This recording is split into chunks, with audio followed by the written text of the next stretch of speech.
11. Mengetahui kebenaran. Aku tidak tahu lagi apa yang akan kakek lakukan setelah mengetahui kebenaran tentang perbuatan Mas Arif. Orang tua itu bersikap seolah-olah tidak memedulikan usaha yang dilakukan suamiku dengan berlutut dan menggenggam kakinya. Ternyata selama ini saya benar-benar salah menilaimu. Saya dulu selalu berpikir bahwa Alia akan bahagia bersama laki-laki pilihannya. Ternyata apa yang saya pikirkan tidak benar. Kakek kembali menyebutkan dirinya dengan kata saya kepada Mas Arif. Saya benar-benar minta maaf, Kek. Mas Arif masih terus berusaha memohon kepada kakek. Kau harus tahu, Arif, bahwa ada perasaan yang sangat tersakiti dan terluka setelah cucu saya memilih menikah denganmu beberapa tahun yang lalu. Dia pantas menjadi laki-laki dambaan wanita karena kebaikan yang dia tunjukkan. Sampai detik ini, dia masih sangat mencintai Alia. Aku sangat terkejut saat kakek memberikan penjelasan yang tidak dapat terbayangkan sama sekali. Siapa orang yang dimaksud oleh orang tua tersebut? Beliau mengungkapkan bahwa ada laki-laki yang sangat mencintaiku dengan status yang sudah menjadi seorang istri. Bagaimana mungkin masih ada pria yang masih menyimpan cinta kepada wanita yang telah memiliki suami sepertiku? Apa mungkin dia tidak tahu? Namun, kakek mengutarakan penjelasan tersebut seolah-olah sangat mengetahui sosok itu. Siapa dia sebenarnya? Apa maksud kakek? Tanya Mas Arif. Istri yang kau sakiti ini sudah sangat lama dicintai oleh laki-laki lain. Dulu saya sangat berharap agar Alia menjadi jodohnya. Tapi sayangnya, cucu saya justru memilih laki-laki sepertimu. Aku makin penasaran dengan ucapan kakek. Siapa, Kek? Akhirnya, aku melontarkan pertanyaan kepada orang tua tersebut. Kamu sangat mengenalnya, Al. Tapi mungkin kamu tidak pernah menyadari apa yang dia perbuat sejak kalian masih kecil. Maksud kakek, sejak kecil dia sudah memiliki perasaan lebih untuk Alia? Tanyaku ingin tahu. Iya, Al.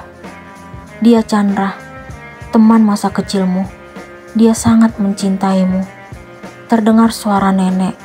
Orang tua itu berjalan dari arah belakang menuju ruang TV. Chandra, Nek? Tanyaku masih tidak percaya. Siapa dia? Mas Arif bertanya lalu menghampiriku. Aku terdiam dan tidak ingin memberikan jawaban kepada pria tersebut. Ternyata reaksi yang ditunjukkan olehnya sungguh luar biasa. Wajahnya memerah dan menatapku dengan tajam. Kenapa dia harus menunjukkan sikap seperti itu? Bukankah dia juga akhirnya bersatu dengan masa lalunya? Apa mungkin ini yang dinamakan karma? Dulu, hati ini sangat sakit saat mengetahui Mas Arif dan wanita masa lalunya menjalin hubungan tanpa sepengetahuanku.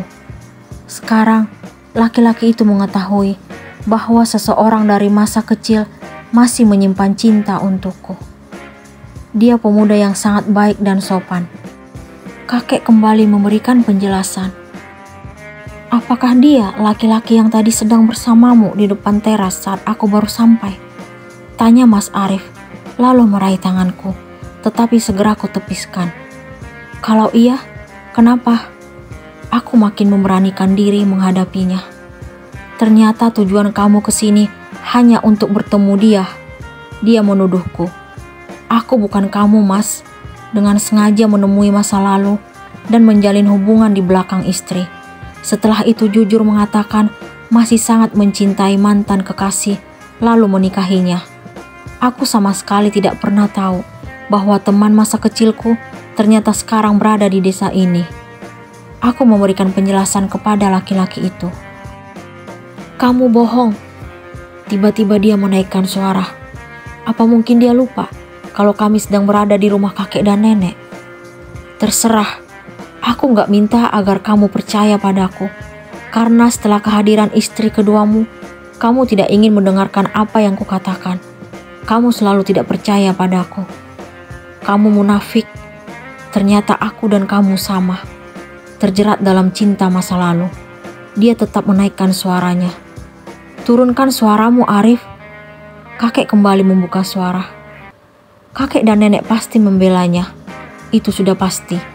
Mas Arif justru memberikan balasan atas ucapan kakek.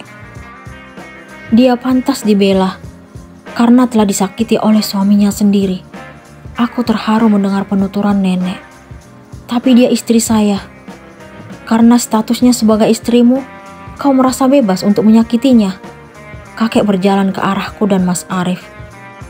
Hanya karena satu tamparan, kakek merasa kalau saya menyakitinya. Aku tidak percaya mendengar apa yang Mas Arif sampaikan. Dia tega menggunakan kata hanya atas kekerasan yang dia lakukan. "Kau bilang hanya, saya sampai detik ini tidak pernah berbuat kasar atau menyakiti istri saya," neneknya Alia. "Paham, laki-laki tidak tahu diri."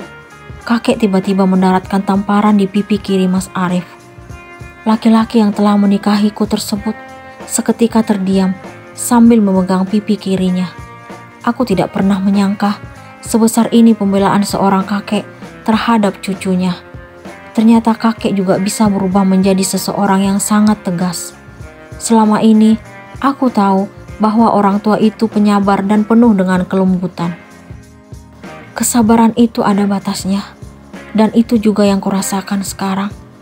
Semenjak Mas Arif berani menorehkan rasa sakit di pipi ini, saat itu hati mulai memberontak dan tidak terima dengan kekerasan tersebut. Aku berusaha kuat dan bertahan ketika dia dengan sengaja selalu membela Alexa. Tetapi untuk saat ini, aku ingin mendapatkan keadilan. "Pergi dari rumah saya. Saya tidak ingin lagi melihat batang hidungmu di sini."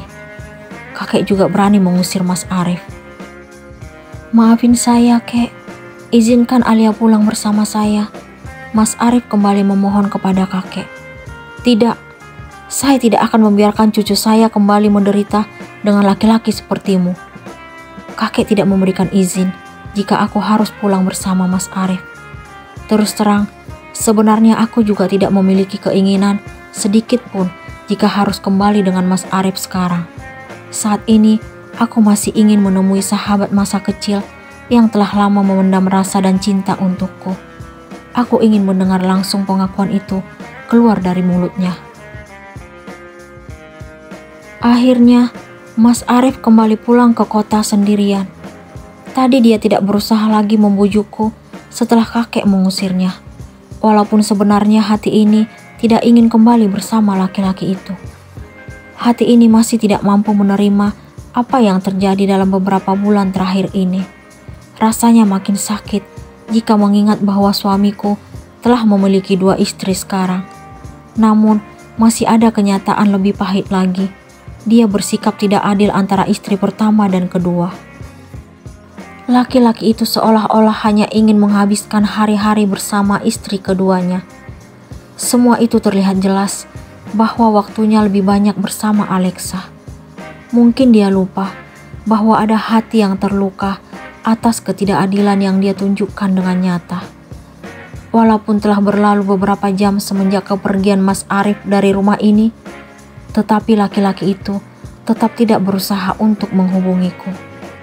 Aku merasa bahwa kasih sayang dan cinta yang dulu dia berikan perlahan telah terkikis karena adanya wanita lain yang telah merebutnya. Perlahan, aku mulai terbiasa dengan sikap yang Mas Arif tunjukkan. Hati ini justru merasa sangat tenang jika harus tetap tinggal di desa ini. Aku seperti menemukan ketenangan dan kebebasan dari tekanan yang terjadi di rumah suamiku. Perasaan bahagia juga menyelimuti jiwa dan raga saat ini setelah mengetahui kebenaran bahwa ternyata Chandra memiliki perasaan yang sama denganku. Apa mungkin wanita yang dimaksud kala itu adalah diriku sendiri? Jika itu memang benar, aku merasa bersalah karena telah membuatnya tidak menikah hingga saat ini. Apa yang harus aku lakukan sekarang? Saat kenyataan telah terungkap bahwa ada sosok yang sangat mengharapkan cintaku, tetapi kebahagiaan itu tidak dapat kuraih karena status masih menjadi istri Mas Arif. Kehidupan ini seolah-olah telah mempermainkanku. Laki-laki yang dulu selalu bersemayam di hatiku bukanlah orang yang mendampingi hidupku. Dia tidak lebih dari teman masa lalu. Dulu, aku sangat berharap dapat bersatu dengan Chandra. Tetapi, setiap berkunjung ke desa ini, dia tidak pernah menunjukkan batang hidungnya. Harapan itu akhirnya pupus, dan aku membuka hati untuk menerima cinta yang lain. Seandainya Chandra berusaha mencari keberadaanku, mungkin kenyataan pahit ini tidak akan terjadi. Aku kembali duduk di depan teras rumah nenek untuk menikmati pemandangan sore. Hari ini cuaca sangat cerah, hingga matahari masih belum kembali ke peraduannya. Saat sedang menyandarkan punggung di sandaran kursi putih milik nenek, tiba-tiba ada suara memanggil namaku. "Alia." Seorang wanita melewati rumah nenek. Sepertinya dia seumuran denganku. Dia sedang menggendong anak kecil. "Iya," aku memberikan sahutan dengan bingung. Aku merasa pernah melihatnya. Tetapi di mana? Dia segera memasuki halaman rumah nenek, lalu menghampiriku ke teras, kemudian memukul-mukul pundakku. "Kamu gak bilang-bilang kalau udah seminggu di desa ini?" Aku masih bingung melihat tingkahnya yang seolah-olah sudah mengenalku. "Maaf, sepertinya kita pernah ketemu, tapi di mana?" Aku akhirnya melontarkan pertanyaan itu. "Kamu udah lupa dengan teman masa kecilmu?" Dia bertanya lalu duduk di sampingku. Aku tiba-tiba ingat teman yang sangat dekat denganku kala itu. Aku yakin kalau dia Yani. "Yani? Syukur deh akhirnya kamu ingat juga." Kami pun saling merangkul setelah dia mendudukkan anak yang dia gendong tadi di kursi. "Aku gak nyangka bisa ketemu kamu di sini," ucapku lalu melepas pelukan. "Aku tetap setia tinggal di sini, Al.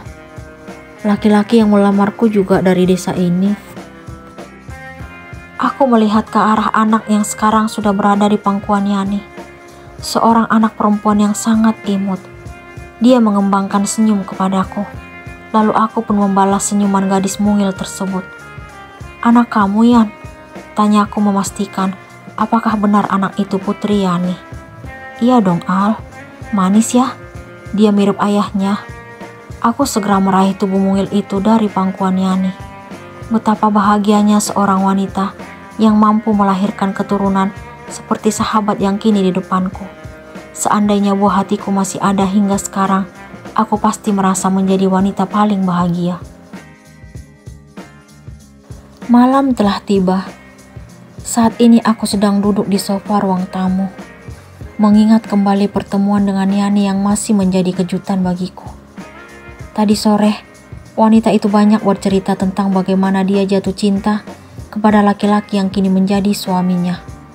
Mereka mulai merasakan adanya benih-benih cinta setelah duduk di bangku SMA, hingga akhirnya sepakat untuk mengikat hubungan dalam pernikahan. "Kamu sama siapa kesini?" tanya Yani tadi sore. "Aku sendirian, Yan." "Suamimu gak ikut?